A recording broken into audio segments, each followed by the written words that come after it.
Tremendous challenges and opportunities exist right now for our nation's water infrastructure. In this podcast, the industry's top leaders and innovative minds share their knowledge and insights for ensuring our water systems are operating safely and efficiently. These discussions are designed to motivate and create vibrant 21st century water systems and the innovative workforce required to lead and operate them. This is 21st Century Water with your host, Aquasight Founder and CEO, Mahesh Lunani. Well, good morning, good afternoon, good evening. I'm with Tad Bohannon, Chief Executive Officer of Central Arkansas Water. Tad is leading the largest public drinking water system in Arkansas, serving over 500,000 customers in 18 cities. Tad has license in practicing law, maintains licenses for water treatment and distribution, and recently completed an MBA from University of Oxford. He has a unique combination of law, management, and water treatment. And I look forward to a fascinating discussion with Tad. Welcome, Tad. Oh, thank you very much. I'm very happy to be with you today, and thank you for this opportunity. Real pleasure. So I want to get right into it. You were a practicing attorney. You taught law at the University of Arkansas, Little Rock, and switched to public sector to run the largest water system in the state of Arkansas. What is the driving force behind this career change? For me, I think the driving force was a desire to make even a bigger social and community impact. In my practice of law, I actually represented a number of water and wastewater utilities around the state, and I was able to have some impact in how that happened. But I looked to come to the industry when the opportunity was provided because, to put it bluntly, I drank the water Kool-Aid. I mean, vibrant communities and economies require viable water systems. And without water, communities and local economies crumble. So when I'm looking around the state and looking at some of the problems that the state is facing now and even into the future, I thought I want to be a part of helping to solve those problems. And solving those challenges that communities are facing today is critical for the success of the next generation. The real motivation, as I hear you, is that part of you is being public service to the community. Not many can think like that these days. Can you describe Central Arkansas Water in numbers, the size, the operations, the capital investments you're making? And the second part of my question is, what is your vision for the system? Sure. Central Arkansas Water has about 152,000 meters, about 2,700 miles of pipe, 3 water treatment plants, 2 water supply lakes. We serve in about 7 counties. We serve almost all of Pulaski County, which is where the capital city of Little Rock is located. And we're pushing right at 500,000 people that we serve and provide water. Some of that service is retail, and then some of that service is wholesale supply to surrounding communities. As far as the vision, this is a really interesting question for us right at this time, because in December of 2021, the Board of Commissioners recently adopted a 2050 strategic vision. And that vision was driven by a lot of things that I think are critical. And as the board and I talked about these things, what is it we need to be in the future? And it's very simple. It's to be a resilient and trusted utility. When we look at various mission statements and purpose statements of water utilities around the country, they resolve for the most part around the concept of providing high quality, reliable water services. And if that's not in there, it's that they want to be a best in class, or they want to be a world-class utility. And, I guess if we're all going to achieve that vision, we're going to have to come up with some sort of water utility playoff system to determine who really is the best. But in reality, I think we need to focus on being resilient. That's going to make us financially viable, and it also makes the systems reliable. Both of those things have to fit in there for us to be resilient to whatever changes are coming in the future. So that's why we focused on the resiliency thing. The other part of it is, I said, we have to be trusted, because when you look, for instance, just take the capital infrastructure and the dollars that it's going to take for every utility across the country to replace the aging infrastructure that we have. If our ratepayers don't trust us, if they're not absolutely sure that we are being good stewards of their dollars and that we are taking care of those systems, they're not going to trust us with their rates to be able to make the improvements that we need, especially in this time of general distrust in government. So if we want to be able to gain the access to capital that we need, I think we're going to have to make sure that we are trusted by the communities we serve and our ratepayers. Those two words, resiliency and trust, there's a lot into those two words. I'm really thrilled that that is the pillars for your 2050 vision. Let me add a follow-on question to that. Okay. How are you organized today, both at an operating level and a governing level? So the one below you or the one above you.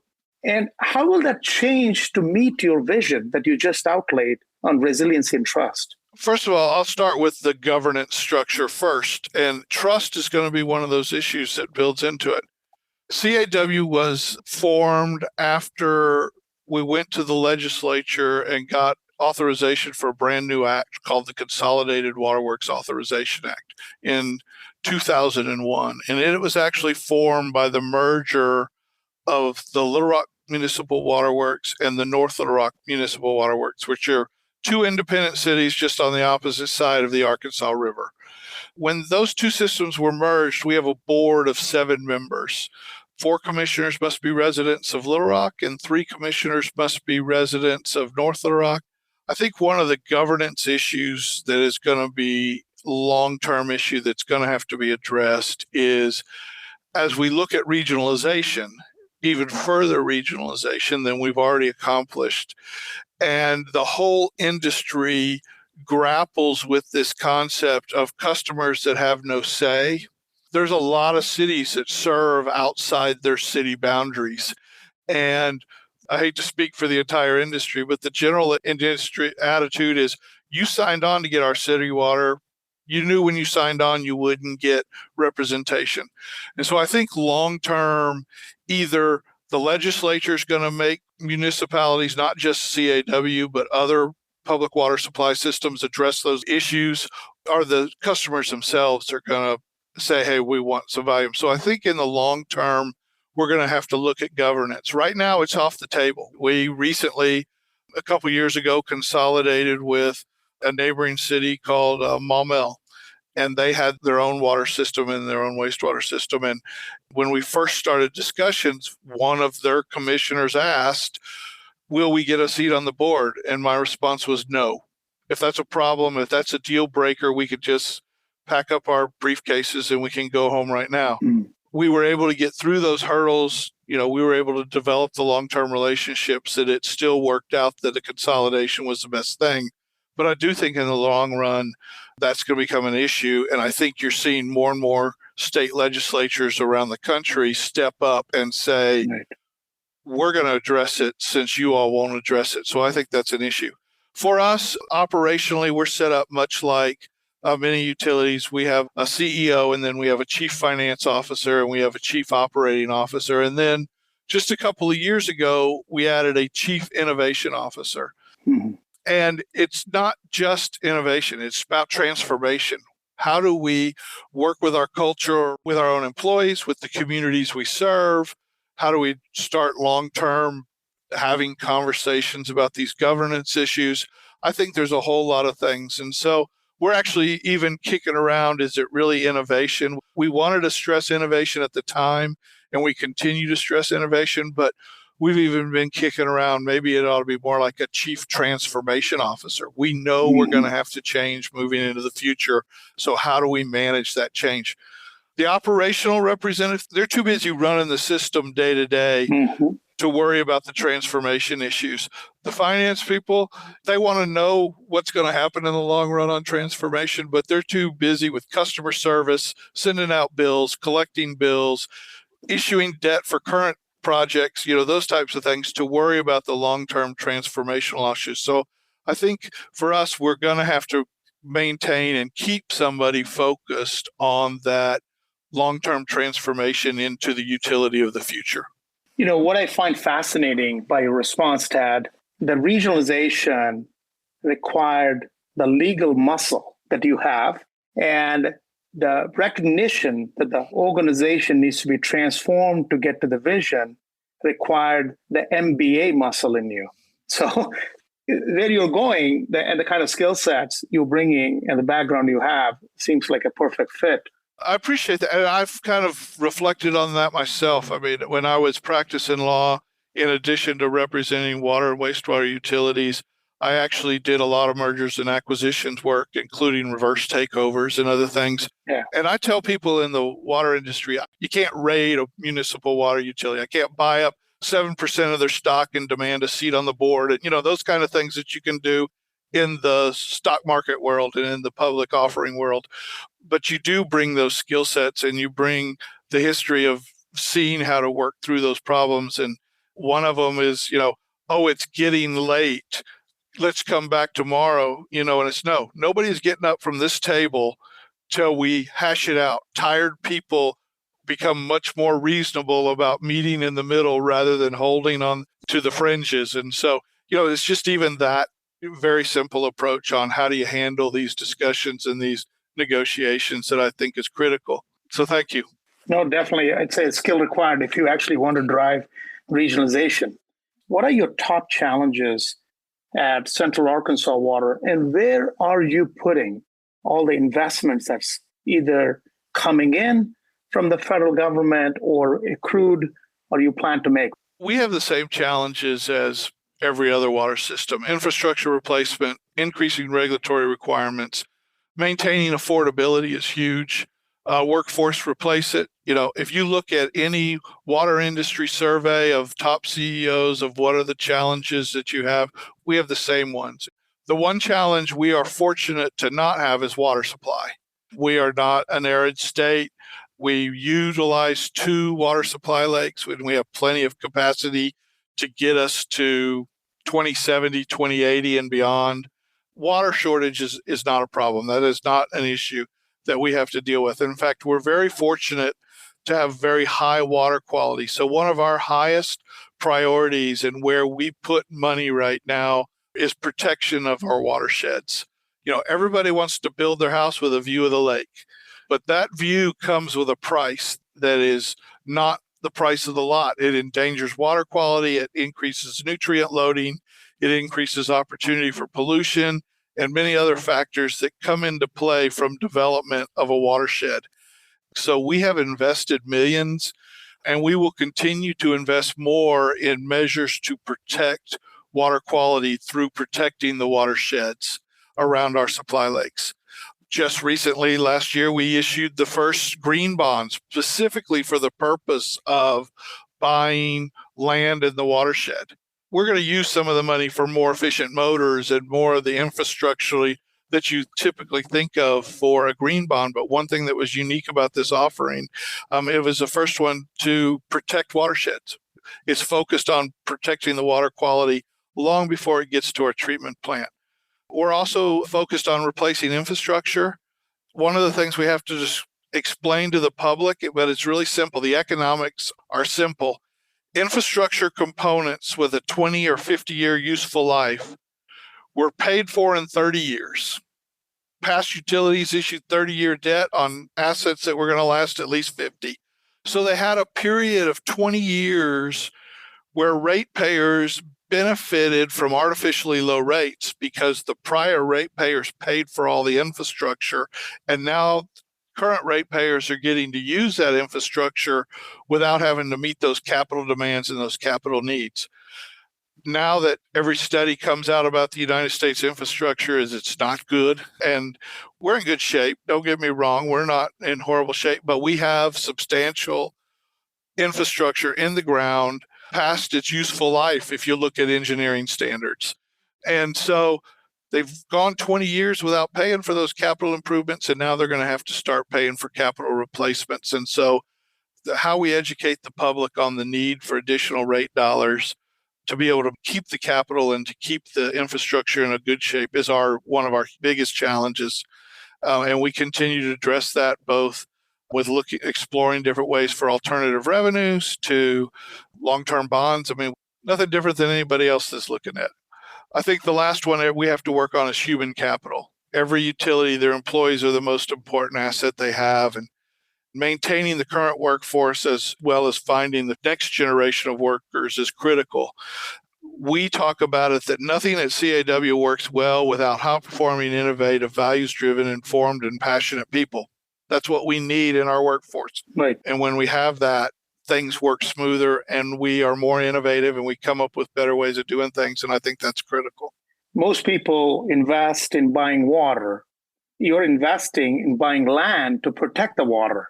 And that's a very fascinating model you have, because you are lucky to have all the water you want compared to other parts of our country. That's correct. I did tremendously like the fact that the population today is milking the investments made 50 years ago, and for the last 20 years, it's been suppressed.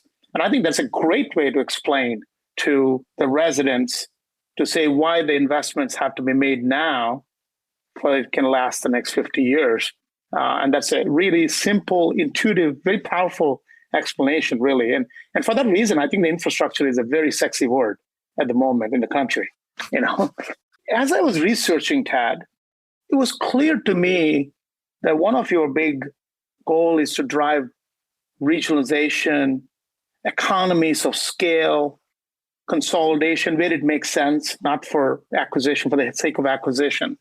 Almost like something we did 4 years ago with NACWA called Regional Water Architect. It's a paper we wrote along with 7 other CEOs. Mm-hmm. I feel like you're the regional water architect for the state of Arkansas in the way you're going about doing it. Can you kind of describe the drivers? What's your game plan? And is there a success story you can share? Sure. I talk about it every opportunity I get. And Central Arkansas Water was an early regionalization. I was talking to some mayors, a mayor's association meeting recently, and I said, you're going to struggle. It's always going to be a problem, and you're always going to be concerned till you reach a meter count that makes you viable and allows you to maximize your economy of scale. And one of the mayors came up afterwards and she said, well, I looked at the 3 cities next to me and we're still less than 10,000 meters if all 3 of us get together. And my response was, your circle's not big enough. You just need, it's that simple. And so there are a number of regional different approaches that are happening in the state. They've all been fairly recently, which is good, but there's a couple of wholesale regional Beaver Water District is a wholesale provider to 4 major cities up in Northwest Arkansas, and it's been around for a while, but it kind of follows. We'll have a regional water supply, but we'll each keep our own distribution systems. And believe me, water supply is a critical area for regionalization. I wholeheartedly agree with it. The expense of water supply, the expense of large transmission mains moving water from one basin to another is best shared by multiple utilities. But the economies of scale that can be gained at that level are relatively small when you think about the total operating cost of a utility. And it's when you start really looking at the shared services of billing, human resources, community outreach, even operations. If you're a small utility and you're buying 100 meters a month, you're going to get one cost. We buy 10,000 meters a year, we get a different cost. That's an economy of scale that's realized by scale and volume. And so while I think it's great that utilities are coming together for these regional water sources, I think they even need to be looking further to even what other economies of scale can be gained through these shared services, whether it's truly just shared services or whether it's a consolidation of those operating and financial networks, is up to those local communities to make. But the more that they can share and the more that they can drive to a regional approach for not just water supply, but operational expenses, I think they're doing a better job for the ratepayers. Everybody wants to have control of their water system, but is that really what's best for the ratepayers? Ratepayers want the water to turn on when they turn the knob on the kitchen sink, and they want the toilet to flush when they flush it. And they really don't care where it comes from. I think we have to realize that. And so in Arkansas, it's a unique problem in that we have, 3 million people. We're a relatively small state, but we still have 700 community water systems. There's only one system in the state that serves more than 100,000 people. That's Central Arkansas Water. Mm-hmm. Only 6, including Central Arkansas Water, serve more than 50,000 people. 70-75% of the systems serve less than 5,000 people. It worked at one time. It works as long as there's free federal money, as long as they can keep coming back for a handout to say, well, we don't have the funds to replace our water tower, but it's fallen down. Will you grant us the money? They'll limp along. But if that free federal money ever goes away, these systems are going to be in huge trouble. What experience can we bring to help you remain sustainable and viable, to find a way to get there and do that? And I think that's really important, because without that, efficiencies of scale go unrealized and scarcely available capital dollars are wasted on unnecessary infrastructure. And we can't afford in the water industry to waste dollars. We need to get the maximum use out of every dollar. A recent success story is the city of Maumelle. City of Maumelle is a neighboring city, about 9,000 meters, always fiercely independent, didn't want anything to do with Little Rock or North Little Rock. Never mind that 80% of their workforce drives into Little Rock or North Little Rock to work, because it's really a bedroom residential community that they had low quality well water. If you listen to the citizens, they were having to replace their water heaters every 5 years, premature failure, not just of the water system, but of the water components within the houses. And they were going to have to spend a ton of money to construct a new water plant to be able to treat that water. And they were going to double rates at a minimum. And they looked at, well, what would it cost to connect to just CAW system?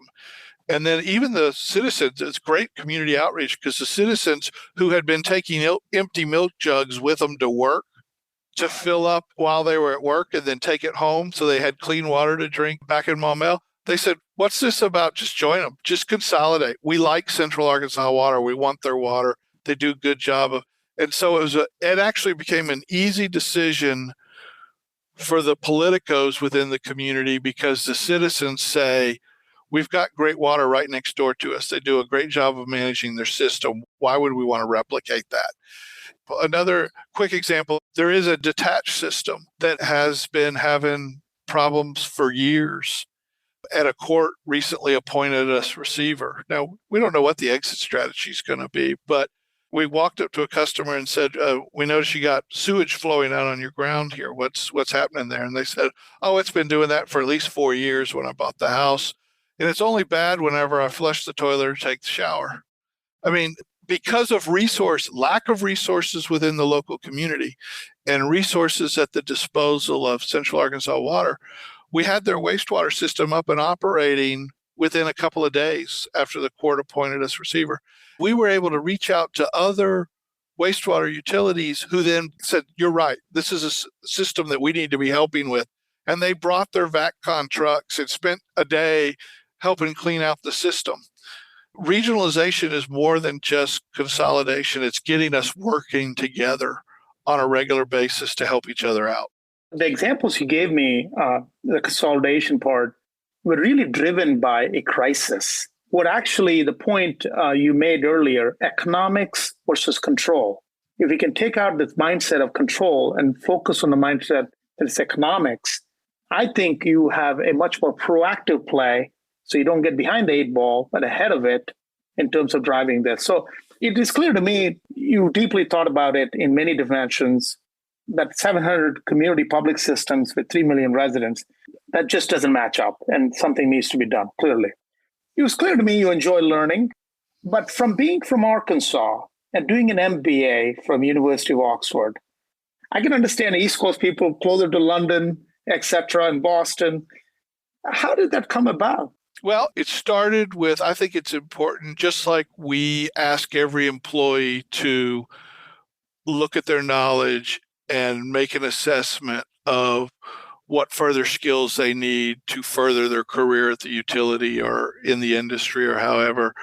Just like we focus on employee development for our frontline workers, I think CEOs need to routinely assess their strengths of weaknesses and look at ways to improve themselves so that we can continue to move the utilities forward. And that original thought and those new discussions, I think, is critical. And it happens some at conferences where we all get together and talk about issues, where we talk with private industry that's driving change in different directions, and how do we do that. But I got through with an assessment and I started looking at, here's some skills that I think I need to improve on. And then I started looking at, okay, how do I improve those skills? Everything I was looking at, what would pop up was, well, there's this course at this MBA program or whatever, if you want to study that. And so then I thought, well, why not? So if I'm going to learn it, why not get the certificate that goes with it?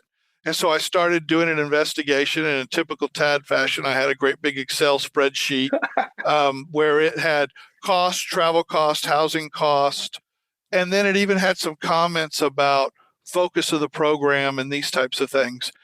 And so when you look at executive MBA programs, and then I started saying, okay, I'm a pure believer in a saying that is frequently attributed to Warren Buffett that says, if you're the smartest person in the room, you're in the wrong room. Mm.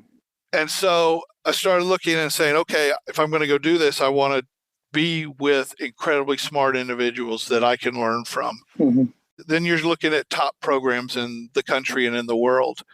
And most U.S. executive programs you travel to every other weekend. Mm-hmm. It's a 3-day or a 4-day weekend. So you're in and out. You have a lot of concentration on subject matter while you're there, but you're just in and out all the time. So you don't have a long-term time to look at it. When you look at traveling to a top program on the East Coast or the West Coast, or even up north and straight up to Chicago or whatever, when you look at those top programs, but you're traveling twice a month instead of once every 5 or 6 weeks as the Oxford program is, the travel basically becomes relatively level when you look at the cost. Mm. So I'm buying one international flight versus 2 tickets to New York or wherever. Yeah. The cost equalizes out. And tuition-wise, Oxford's a bargain. Really? I don't mean to sell our U.S. program short, but if you want to go to a top U.S. program, you're looking at $125,000, $150,000, and Oxford is just not priced at that level. And so it gave me an opportunity to learn from incredible people at one of the top-ranked programs in the world. And then the other thing is Oxford is really focused on community development, bettering the world. Even on a private business side, it's how can your private business make the world a better place?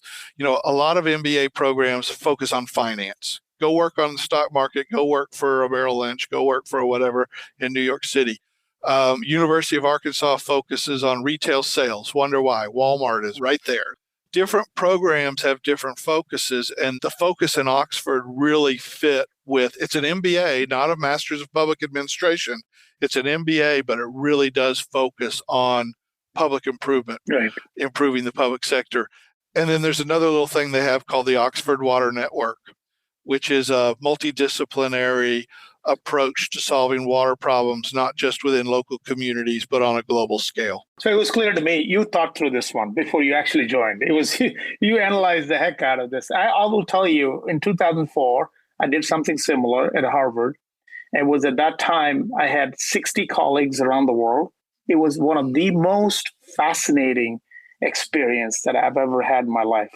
Even though with all these engineering degrees I had, that was the best. I'm excited to hear that, because people sometimes look at me and tilt their head. When I told my commission I wanted to go to Oxford, the chairman looked at me and he says, "You're not talking about Oxford, Mississippi, are you?" And I said, "No, I'm not." But they've been very supportive. Yeah, I just soaked in all those case studies. The environment around us has changed. For example, me as a CEO, I'm a totally different CEO now than what I was 3 years ago, because I'm evolving and adapting. I'm much more empathy, etc. How have you, since you became a CEO, how are you different now than when you started? That's a great question. And I think there's many ways, but I'm going to focus on 2 that my staff probably appreciates the most. One is I've become more patient. When I first started as CEO, we were in a team meeting one time and we were talking about getting this program started. And the chief operating officer actually said, "Folks, I don't think you're listening to Tad. He wanted it done yesterday. And now I'm willing to wait at least until tomorrow." and maybe next week if the issues are relatively complex. So I think I've become more patient and understanding that with the amount of resources we have, because every water utility struggles with having sufficient human capital resources to do everything that they need. So with the amount of resources, I think we have to have long-range plans. We have to stick with those plans, modifications as necessary, and then be a little more patient in how we make those changes. I think I've also become much more aware that the more people you have in the room, the better off you are. When you're working to address these long-term solutions, these long-term problems, challenges that are facing all of us, it can't be solved, and it shouldn't even be attempted to be solved with the C's in the room. The chief operating officer, you need the cashiers if you're talking about customer service. You need the people laying the pipe if you're talking about distribution. I think you really got to get a bigger group of people. They're not always going to understand the financial issues, but the finance people aren't going to understand the field issues. And so it takes this bigger group of people, and that slows things down, which takes you back to being patient when you're trying to assemble and get this bigger group of people, input from them, and then get them all on the same page. But I think it's really critical. I think that's another area where I've changed. More input is better, even if it slows things down. That's absolutely terrific learning, Tad. So technology plays more important role than ever before.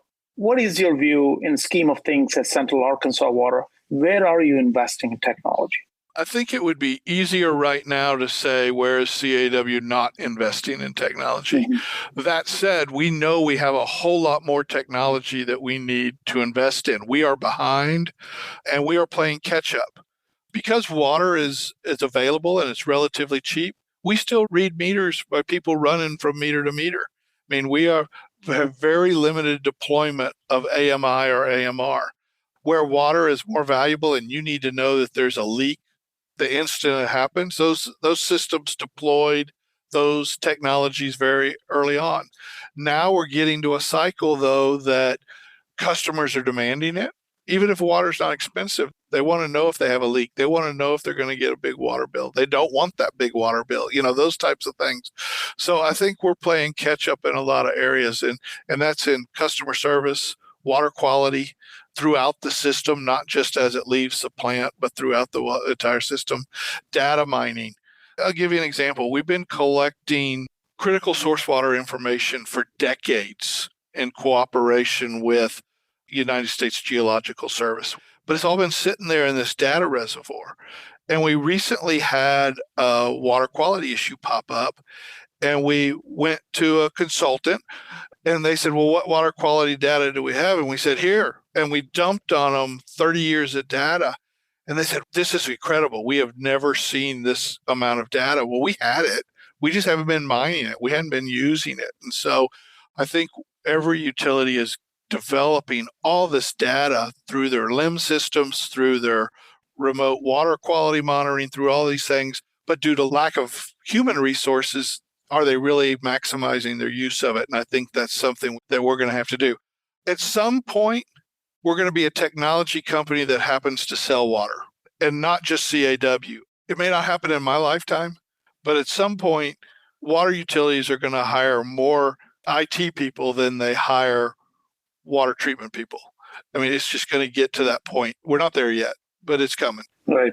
This is the 14th episode, Tad, and I've never had anybody say that yet. But I will tell you that Elon Musk, he say, I am selling software, just happens to be in the car, right?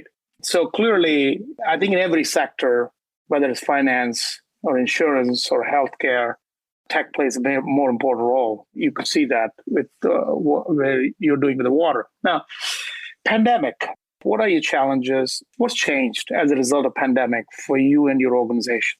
The number one change is work from home. And I think that's across the board in many, many industries. If you would have asked me in February of 2020 if CAW would have over a third of its workforce working from home, I would have said, you're crazy. No way. The public won't accept it. They already have this vision of the government employee, and now we're going to send the government employee home to work, at their kitchen table or wherever. I think the public outcry would have been, if we had people working from home, would have been, just more government waste or whatever. But that said, overnight, we had our first case of COVID in Central Arkansas on a Wednesday in March. Friday, we sent all our employees home. On Monday, we started working from home. I mean, our IT folks and customer service folks were running all over in neighborhood cities and even to Memphis and what have you, buying laptops and buying headsets so that our customer service representatives could work from home, on their phone systems instead of coming to work.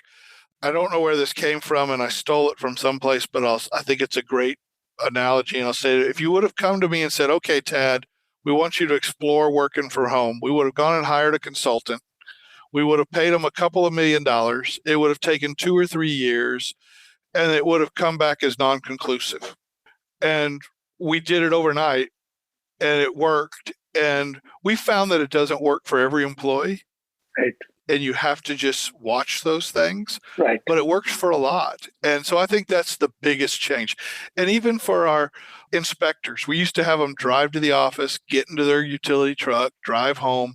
They just take their truck homes now. They get up in the morning, they open up their iPad, they sit down into their truck, and boom, they go straight to their first job. So it saves everybody time, gas, money, everything. And so I think that's the biggest change. I think the crisis created a new operating model, essentially. I think so. And forced you into it, and it worked fabulously. I mean, that's a great example of Friday, everybody went home, Monday morning. That's a resilient organization in some respects. You're big into community engagement. That remains the centerpiece of all the decisions you make. Can I kind of walk you through how do you run the meetings where the community becomes the center of every decision you make? That's a great question. I think it's on a macro and a micro level, and I'm going to start with the micro level. We have our 10 principles of leadership that we use within the utility. And the last one is be engaged in the community. And that's at an individual level. As I tell the folks that work here and that we work with, we make our living in these communities. We should give back to these communities.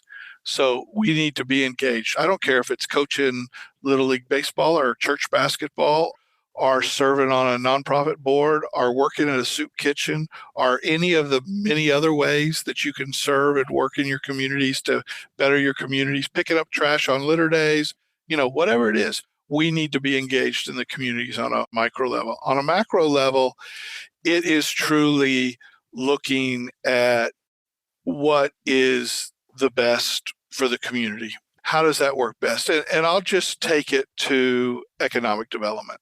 The stance of this utility forever was developers put in the infrastructure, give it to us, we'll operate it.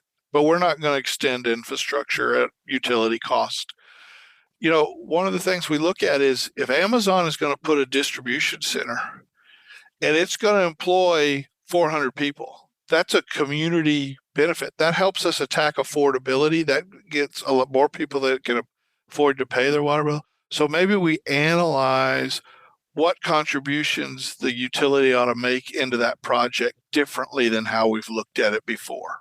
That's just one example of how we look at what we're doing as part of a community and how we look at our policies to say, is that really driving the economic welfare, which is our economic welfare as the water utility? Is that really helping drive creating a strong, vibrant community, therefore, that can create a resilient water utility? Because if you don't have a strong and vibrant community, there is no way you're going to have a resilient water utility. Now, I can't tell you, Chicago Water may have already been doing that. I can't tell you, but I know that that's been a fundamental shift in how we think about issues within this utility, is looking at the broader scope and broader picture. The other is education. We started 3 years ago, we educate teachers.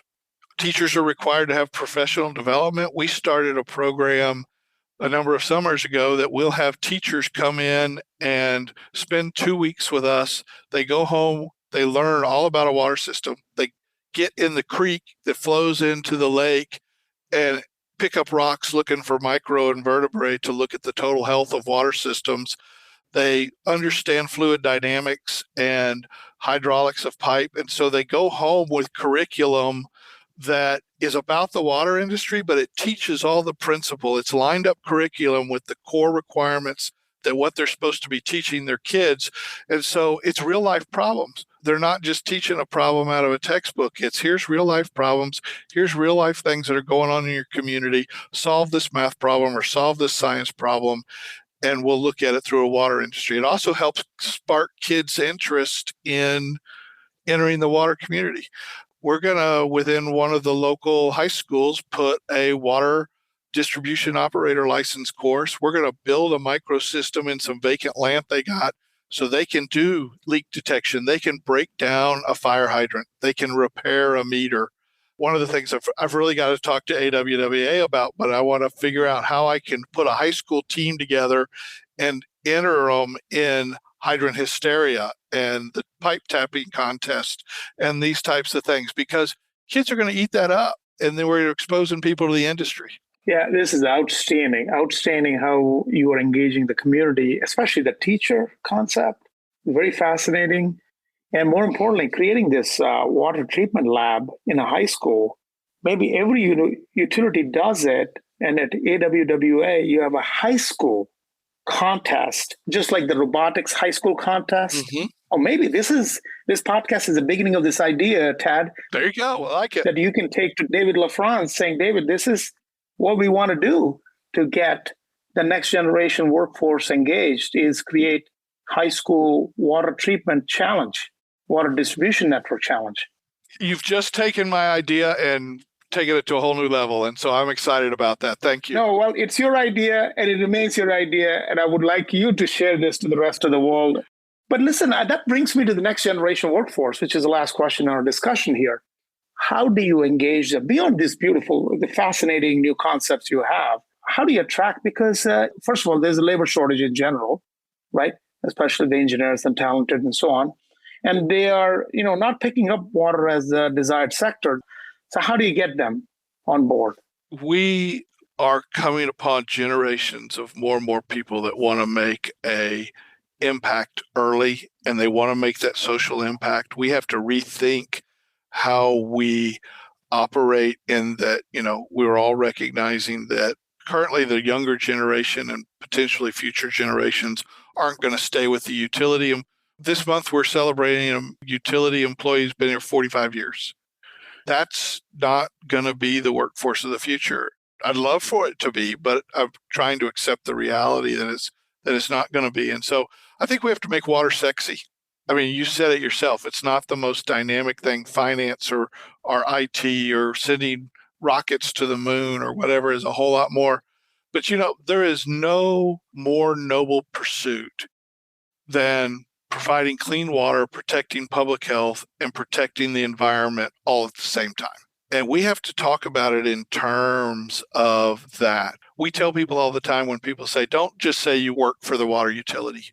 Somebody asks you what you do, your answer cannot be, I work for the water utility. It has to be something more than that. And by that, I mean, it's something like, I make sure that the tap water you drink is of the highest quality possible and that it's safe and that it's safe. Or I make sure that the water gets from our treatment plant to your faucet in a good condition and it's reliable so that every time you turn on your water, we provide water in the communities that we serve in a manner that's reducing our carbon footprint. I mean, there has to be a better explanation of what we do than just, I work for the water utility. And when you start digging into those things and you start telling people what you do and you start telling kids what they're going to do if that's what they enter as a profession, I think it starts talking to them. Now, we also have to tell them, you're not going to get rich. Well, unless you're going to work for one of the privateers, but you're not going to get rich, but you'll be able to look in the mirror every day and say, I make my community better every day.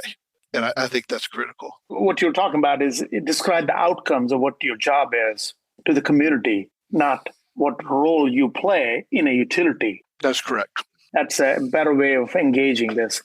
If I just sum up the conversation, you're trying to create this resilient, trusted, biggest water system.